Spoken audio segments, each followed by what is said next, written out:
But I get angry about people not having enough money. I get angry about homelessness. I get angry about people having to put their kids in childcare and leave and go work a 12-hour shift and not seeing their child.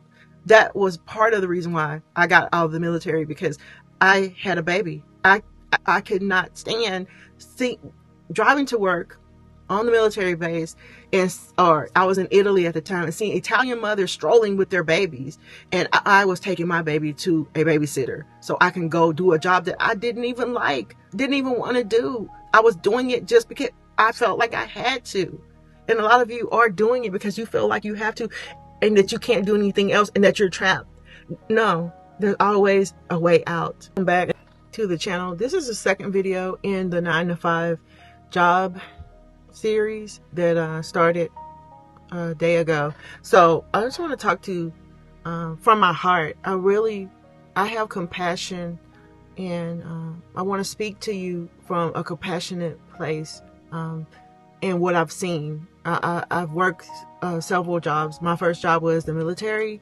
I was signed in at 17, and I really probably did not have the same amount of struggle that many people had jumping from job to job, because I was in the military and a lot of things are taken care of for you. I was pretty sheltered. And I mentioned in my last video that when I decided to get out of that system, how the mindset was that this is the best thing for you. You shouldn't try to do anything else, because you don't know what's out there. Yeah, you don't know what's out there. But I believe the Lord is saying, I want you to try, because you've given them this 9-to-5 job, the best years of your life. I saw someone recently at the mall. She was a sanitation worker. She was doing the trash, and she was old. You guys, she was so old. She needed to be somewhere. She could barely walk, and she needed to be somewhere laying down, somewhere resting on a beach somewhere, being taken care of. But here she was shuffling around the mall. It broke my heart. And I just want to say that that's what happened when I worked my worst 9-to-5 job, which was Boston Market. I was on my feet, and there was so much jealousy and robbery in that system. Even the workers who weren't the shift leader, the actual workers, they begrudge you if you sat down. When I became an hourly shift manager, I had reports and things to do. If you sat down, they had a problem with that, because everybody's cutthroat, everybody's fighting for position, everybody wants everyone else to be on the equal playing field, and that's just not how it is. If you are a leader, I had a degree at the time. In that system, you rise to the top, and there's certain privileges that come with that job, with that position. And part of that is being able to sit down, which you think that would not be a issue, right? That wouldn't be an issue, that you wouldn't be able to sit down. But yeah, I've had several daughters of mine who had jobs where they didn't want you to sit down. You're physically, I don't care if you're not pregnant. If you're pregnant, it's even worse. But I don't care if you're not pregnant. If you're older, even if I mentioned that my youngest daughter couldn't sit down, or was constantly working on her feet, and it began to physically take a toll on her body. And I don't want that for you. I'm talking to a specific person. This is the 9-to-5 series, and coming out of it, yeah, I was blessed in the positions and the career that I had, because I was able to sit down. It didn't put wear and tear on my body. Also, there's people that are working graveyard shifts. My husband did it for years, and it tore his body down physically, mentally. He even still has a struggle, even though he's out of that graveyard shift overnight job. He still has a problem sleeping at night. He has to put on rain sounds or something so he could go to sleep. He suffered, and that was years ago. That's been at least 10 years ago that he was in that job. So I want you to come out of it. I want you to start developing a plan to get out of it. When I was in Boston Market and I was doing that catering job, then I became the hourly shift manager. There were people there who thought that this is all you can do. In those systems, the mindset in those systems is this is all there is. I want you to wake up for 1 second and realize that that's not all there is. God is saying I have more for you. I have greater for you. And I kept telling them, I have my degree. I will be getting a government job. And I was mocked because of it. Yeah, if you're going to get a government job, why are you still here? Oh, don't get it twisted. I'm not staying here. And that job, a lot of times we are breaking ourselves down on these 9 to 5 jobs, and it's not even enough to pay your bills. I was tearing my body down doing the Boston Market job because and it wasn't even enough to pay my bills. When you get that check, $700 check, after you broke down your body for 2 weeks and $700 after taxes, or even less, you're fighting for hours. They want to send, a lot of times want to send people home early and this and that. I'm telling you, it's time to come out of it. There's so many people making money online. There's so many people doing other things. There's so many people living their dream. You know that's not your dream. You got caught in that system. I had another coworker at that same job. This was 15 years ago. Practically, yeah, over 15 years ago. I had another coworker at that job. We talked about coming out of it. She was a young woman. She never came out of it. She got stuck in it. This is what I'm saying. This is for a specific person. It's okay to go through that system to get some experience, some money under your belt, whatever. I don't know the reasons why. Now that we have the internet and now that we have digital marketing and all this other stuff that you could do online, there's so many things you could do. I don't even know why, especially in our older, this is all I can do. And in our minds, I can always do this. I can always break down my physical body, but we won't use our minds. Remember yesterday in that video, I said that we always have these conversations, me and my daughters, that, about what they would do for $1 million, but we won't go, monk mode. We won't go focus mode and figure it out how to make money. We're using our brain. We will break down our physical body. We will eat bugs. We will do whatever, lay there with snakes in the room, whatever. I don't know. You know how the fear factor thing, right? I'll do that for $1 million, but I won't use my brain to figure out how to make $1 million without the stress of eating a tarantula or some type of bug or doing something disgusting. I just don't understand it. It perplexes me. And I'm not pointing the finger at you. I'm pointing the finger back at me because for years, I'll tell you what my excuse was. So what was my excuse? My excuse was, I was tired after working. And I agree. I know you're tired, but you cannot continue to do what you do. I had a really good government job. I had my golden handcuffs on, but I could have done better. I could have been building wealth on the outside. I tried over and over, but did I really try? No, I dabbled. And that's what we have to stop doing. We have to stop dabbling and we have to get completely focused on one thing.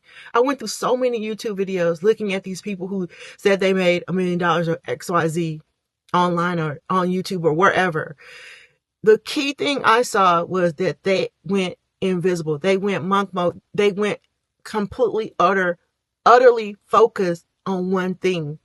They weren't all over the place. We have shiny object syndrome. I do. I have shiny object syndrome. I'm running for this and that. Maybe this will work. Well, you didn't give that. Well, you didn't give that a chance to work. So why are you starting something else? Give it at least 6 months to a year. Go all in on it. I was listening to Dodash, and she was talking about how the Lord told her to go give YouTube a year. She ended up going viral on YouTube and making money on YouTube. She gave it a year. She said that was her desire and a burning passion. I noticed they have a burning passion. The people who do this, they have a burning passion for what they do. She said she was so enamored by the internet, by Instagram, that she basically was getting in trouble on her job because she was on Instagram all the time, doing her channel or whatever she was doing. And I want to see that type of passion in my own life towards something that I believe in. It's going to take a phenomenal. We think it's going to be easy. Yeah, I know they say it's easy, but it's not easy. It's going to take consistent effort. over day by day and being basically obsessed, a level of obsession with this thing. And I want us to get to the top. So I'm encouraging you to get your plan together. Don't break down your body anymore. Don't let them have the best years of your life. Don't break down your body over the 9-to-5 job, right? It's time to break free from that system. Several times I have quit jobs.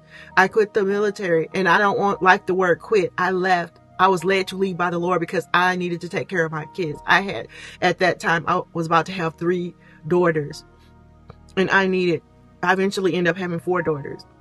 I came out and I had another daughter, but somebody needed to take care of those kids. That's another thing. I think she said on her channel, she was talking about how you have all these kids and you don't spend any time with them because you're working. Why are you having all these kids and you can't even support these kids and you have to work all the time? It's not even fair to the kids. I was married, so I was able to get out, and I had some money saved. Save your money. I had $10,000 saved, so I was able to get out the military. And amidst people acting like I said before, like it was a zombie apocalypse. How dare you go out there because you don't know what's out there? I know there's people thriving out there. Your situation is not unique. It's not the only thing.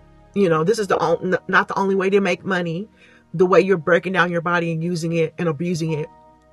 And I had a pastor once that he mentored us, and he said that when gave himself to the ministry, that he was like, if I ever have to work 2 jobs to support my family, that's not what God had.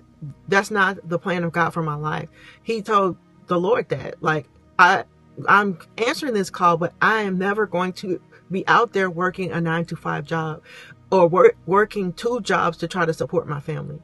This has to be it. So, but a lot of people, that's their answer to the question. This question is, I'll just work 2 jobs. No, you need to rest. You need rest. You're tearing down your body. That older lady that I saw in the mall, I don't think she wanted to. People are like, maybe she wanted to be there. Maybe she just wanted to get out the house. No. To pick up people's trash in a food court? No. She was old. She was decrepit. She could barely move. She was doing it probably because she can't do anything else, or she felt like she can't do anything else. When we all have access to something, there's wisdom in her. There's a product in her. There's a voice in her. And I just want to encourage, especially women, don't sleep on yourself. Don't count yourself out, and don't demean or diminish or push down the gift of God that's in you and think that that's all you can do is take out somebody's garbage. No, God has greater for you. He has more. He has greater for you. He has more for you. He has better for you. So I hope this encouraged you today. I'll do another 9-to-5. I'm trying to do at least 5 of these. Just sticking with a series for a second, just to get it out of my system and to tap into my compassion. I felt, they always say, what makes you angry? And I always question, I'm like, well, it's not that serious, right? I could be getting angry about child, labor or something, but I get angry about people not having enough money. I get angry about homelessness. I get angry about people having to put their kids in childcare and leave and go work a 12-hour shift and not seeing their child. That was part of the reason why I got out of the military, because I had a baby. I could not stand driving to work, or I was in Italy at the time, and seeing Italian mothers strolling with their babies, and I was taking my baby to a babysitter so I can go do a job that I didn't even want to do. I was doing it just because I felt like I had to. And a lot of you are doing it because you feel like you have to, and that you can't do anything else, and that you're trapped. No, there's always a way out. And that's why when I got pregnant with my 3rd child, I took the out. And people are like, you're not going to get your retirement. I am. I came back in the government, bought back my time, and I'm getting my retirement. But my kids needed me. Your kids need you. Your family needs you. And they don't need a broke down you. They don't need an angry you or frustrated you. They need the pure, unadulterated, rested you. The person that, the joyful you. right? So let's give the world the best version of ourselves, not the torn down, broke down version of ourselves, because we refuse to elevate our minds and think and know that there is a way out. There is another way. This is not the only way. So Father, I just thank you for whosoever will let him come. I pray that you'll break us out of the system, of the mentality that there's just one way. Break us, Father, out of the mentality that we have to break down our physical body to make money. Father God, you've given us a brain. You've given us skills. You've given us tools. Some of us have tools. We have laptops. We have cameras. We have everything you need. We have microphones. We have internet connection. We have disposable income, and we still won't do what we're supposed to do with our intellectual property, with wisdom that you've given us. So Father, I thank you that we are going to come out of this. I have compassion, and I know that this message is for someone out there. So I pray you receive it. Thank you so much for joining me, and welcome to the journey.